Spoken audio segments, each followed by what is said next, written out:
Have you ever received anyone's will? Luciano Pavarotti, one of the greatest opera singers of the 20th century, left behind an incredible musical legacy. However, after his death, a shocking truth made his family cry. Have you ever wondered about the financial secrets that music legends left behind for their loved ones? Let's explore this touching story in the next article. Luciano Pavarotti dies, leaving a complex legacy. The opera world lost one of its brightest stars when Luciano Pavarotti died from pancreatic cancer on September 6, 2007, at his home in Modena, Italy. The celebrated tenor's powerful voice had fascinated audiences for decades. He passed away at 5 a.m. local time, leaving behind a musical legacy few could match. The legendary Italian tenor died at 71 after a tough battle with pancreatic cancer. His manager, Terry Robson, shared a statement. The maestro fought a long, tough battle against the pancreatic cancer, which eventually took his life. Pavarotti's health issues started long before his cancer diagnosis. His physical condition began affecting his performances in the late 1990s. Leg problems limited his mobility so much that extras had to help him direct his steps on stage during a 1997 Turandot performance at the Metropolitan Opera. He withdrew from a Met Gala in January 1998 after becoming confused during a trio from Lewis Miller, despite having the music in front of him. He complained of dizziness.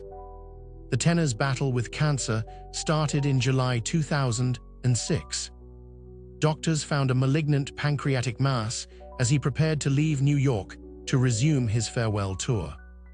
He underwent surgery in a New York hospital, which led to the cancellation of all his remaining 2006 concerts. He needed more treatment in August 2007, just before his death. A month after his surgery, Pavarotti shared his thoughts with Italian daily Corriere della Sera. I was a fortunate and happy man. After that, this blow arrived, and now I am paying the penalty for this fortune and happiness. Pavarotti's assistant, Edwin Tinoco, described the tenor's final days as peaceful and at home. His family was by his side during his final moments, including his wife, Nicoletta, and daughters, Lorenza, Cristina, Giuliana, and Alice. His sister Gabriella, nephews, along with close relatives and friends, were also present, sharing Pavarotti's final moments in warmth and love. The details of his final months remain somewhat controversial. Some reports suggest his health declined faster, while others indicate he stayed relatively stable until shortly before his death. His inner circle grew notably quiet in the weeks before his passing. Family members kept even close confidants uninformed about his condition. Pavarotti's last public appearance came at the 2006 Winter Olympics opening ceremony in Turin, Italy, on February 10, 2006. He performed his signature aria, Nessun Dorma, from Puccini's Turandot. The international crowd gave him the night's longest and loudest ovation. Maestro Leone Magiera later revealed in his 2008 memoirs that they had pre-recorded the performance weeks earlier. The tenor had turned down the Winter Olympic Committee's invitation several times, according to his manager. Singing outdoors in Turin's freezing February weather would have been impossible. He agreed to participate only after they arranged to pre-record the performance. Pavarotti had started stepping away from the stage before his Olympic appearance. His final full-scale concert took place in Taiwan in December 2005, ending a 2-month Australasian tour. His last operatic performance came on March 13, 2004, at the New York Metropolitan Opera. He received a magnificent 15-minute standing ovation and 10 curtain calls for his role as Mario Cavaradossi in Puccini's Tosca. Modena Cathedral hosted Pavarotti's funeral, with Italian Prime Minister Romano Prodi and former UN Secretary-General Kofi Annan in attendance.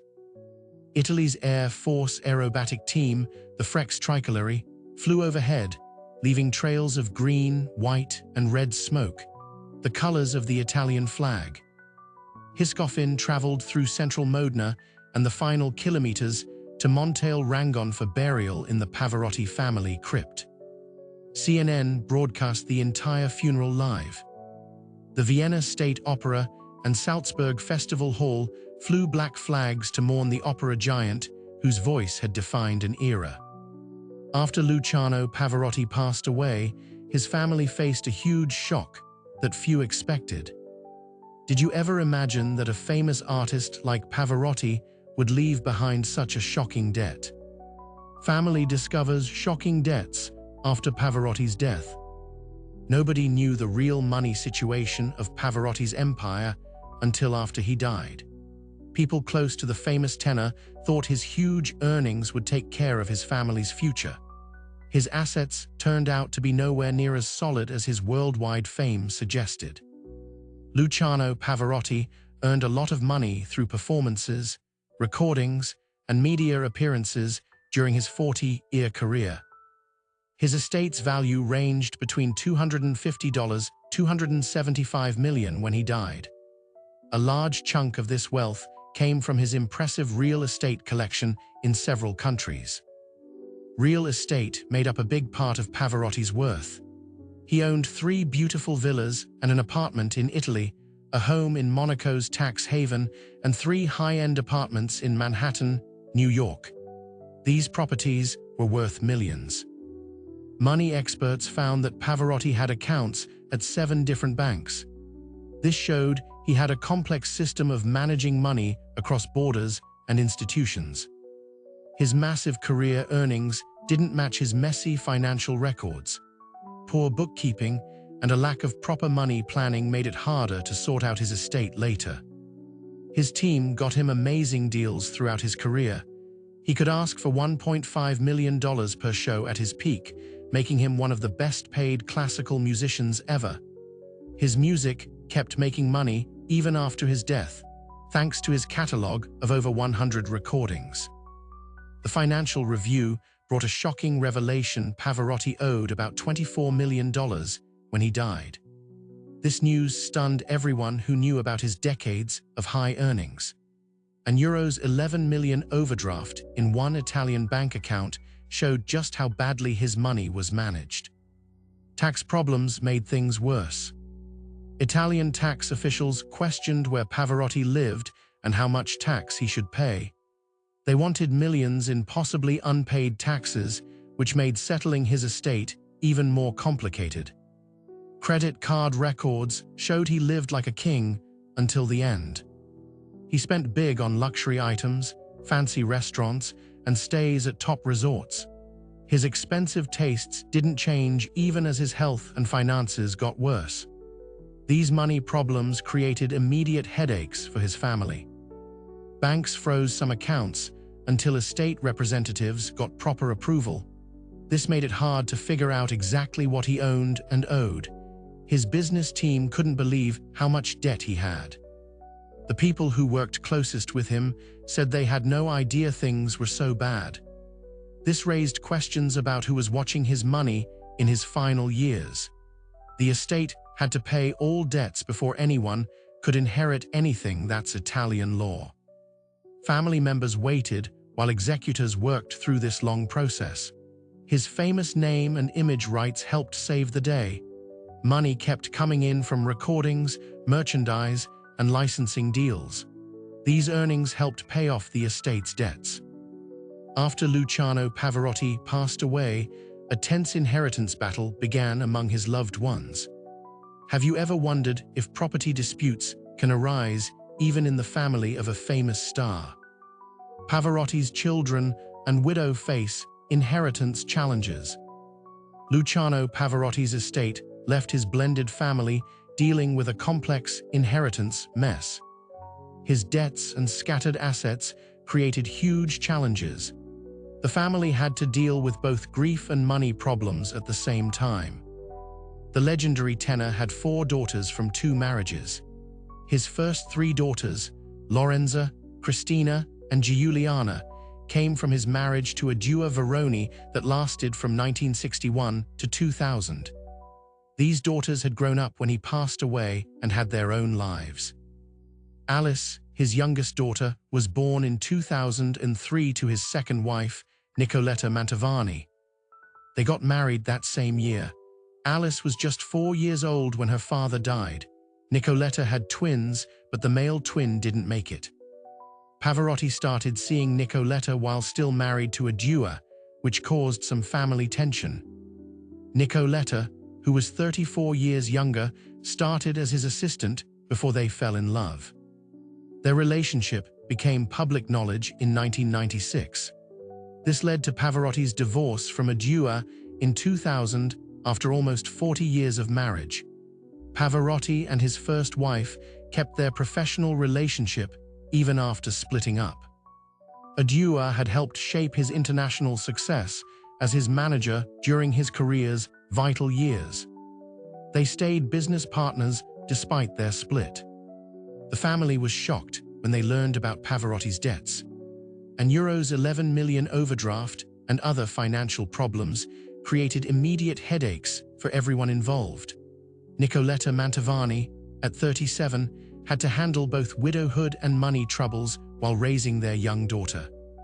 His adult daughters questioned some money decisions made near the end of their father's life. They worried about transactions that happened when he was very sick. This created tension, though everyone stayed polite in public. The family stuck together in their public statements. Nicoletta told the press, "We have reached an agreement in a climate of great serenity, putting aside all polemics and differences." Her careful words suggested past disagreements while highlighting their resolution. Everyone spent 8 months working through legal negotiations. The family worked with money experts to list assets, handle creditor claims, and split everything fairly under Italian law. Pavarotti's American assets needed special attention. His Manhattan apartments and U.S. investments were set up differently from his Italian holdings. A special will made just 6 weeks before he died covered specific American assets, which made things more complicated. His adult daughters faced both emotional and inheritance challenges. They'd already watched their parents' marriage end publicly years before. Now, they had to negotiate with their father's second wife while still grieving his death. Alice, Pavarotti's youngest, carries on her father's legacy. She was too young to understand the inheritance issues then, but she benefits from ongoing royalties and licensing deals from her father's amazing career. Despite the rumors and family tensions, the Pavarotti family has consistently denied any public conflict. Is it all just a misunderstanding, or is there something going on behind the peaceful statements? Family tensions rise, but public statements deny conflict. Immediately upon Pavarotti's passing, the media began to speculate about his family. The tenor's inheritance was the subject of violent debates, according to the reports. This was in direct opposition to the uniform public remarks made by the family. The disparity between the headlines in the tabloids and the press releases issued by the family sparked doubts regarding the events that took place throughout the settlement process. The 4 daughters of Pavarotti allegedly fought bitterly over his wealth, according to several credible stories. Relationships between his adult daughters from his first marriage and his second wife, Nicoletta Mantovani, were a source of particular tension, especially when it came to the dynamics of their relationships. The court struggle that took place between a dua, her 3 children, and Nicoletta over Pavarotti's reported $450 million wealth was revealed in a newspaper. The dispute lasted for an entire year. There were significant worries expressed by the Italian media over Pavarotti's will. His assets in the United States, including an apartment in New York, were transferred to Mantovani by the agreement. In light of the fact that Pavarotti signed it only 6 weeks before his death, while he was suffering severe cancer, several questions were raised regarding the timing. The issue was made much more difficult by a few of Pavarotti's acquaintances. During the last stages of her husband's sickness, they alleged that Mantovani prevented her from connecting with him. Based on these sources, she was accused of using his fragile mental condition to her advantage to change his will. The allegations that they made resulted in an official inquiry. A rare televised interview was conducted by Mantovani, during which he addressed the poor public impression. A comparison was made between her treatment and that of Yoko Ono, John Lennon's second wife, who was subjected to criticism from fans of the Beatles. "The way they portray me is that I was the one who forced Pavarotti." She stated to RAI3 television that it is completely without foundation. The public declarations made by Mantovani and Pavarotti's daughters demonstrated a sense of solidarity, which stands in sharp contrast to the narrative presented by the media. It was Mantovani who refuted the allegations of family strife. She made the following statement to the reporters: "There is absolutely no disagreement between me and the daughters." According to a statement made by a lawyer who is representing Mantovani and Alice, there is an atmosphere of fair play and correctness within Luciano Pavarotti's family and among their lawyers over the inheritance of the maestro's estate. This perspective was reaffirmed by Anna Maria Bernini, who represents Mantovani. She stated that her client and Pavarotti's 3 adult daughters were firm friends and that the property was shared fairly. Pavarotti's daughters from his previous marriage have voiced their dissatisfaction with the publicity they have received in the media. "The death of Papa has been a lacerating tear for us, as it has been for all those who have come to terms with the loss of a parent," said Cristina Pavarotti. "False news and frivolous assumptions that implicate us are being spread, and we are aware that this is happening in Italy as well as in other places. This is the source of our resentment." The family's acts were a demonstration of their harmonious relationship. While the discussions were taking place, Bernini disclosed Mantovani's compromises. In order to provide for the welfare of the daughters, she relinquished ownership of Pavarotti's vacation property in Pesaro. Alice, who is Mantovani's daughter with Pavarotti, was welcomed by the tenor's 3 adult daughters, whom they referred to as a 4th sister. During the summer of 2008, about 1 year after Pavarotti's passing, the family came to a mutually agreeable resolution. In an interview with Reuters, Pavarotti's manager, Terry Robson, stated that the decision was made in a very civilized and friendly manner. The particulars of the eventual settlement were kept confidential throughout the process. Is there real conflict in the Pavarotti family, or is it all just a rumor? What do you think about the family's handling of the division of assets and the allegations in this inheritance case? Please share your thoughts in the comments section below. We would love to hear from you. And don't forget to like the video and subscribe to the channel for more interesting updates. Thank you and see you in the next videos.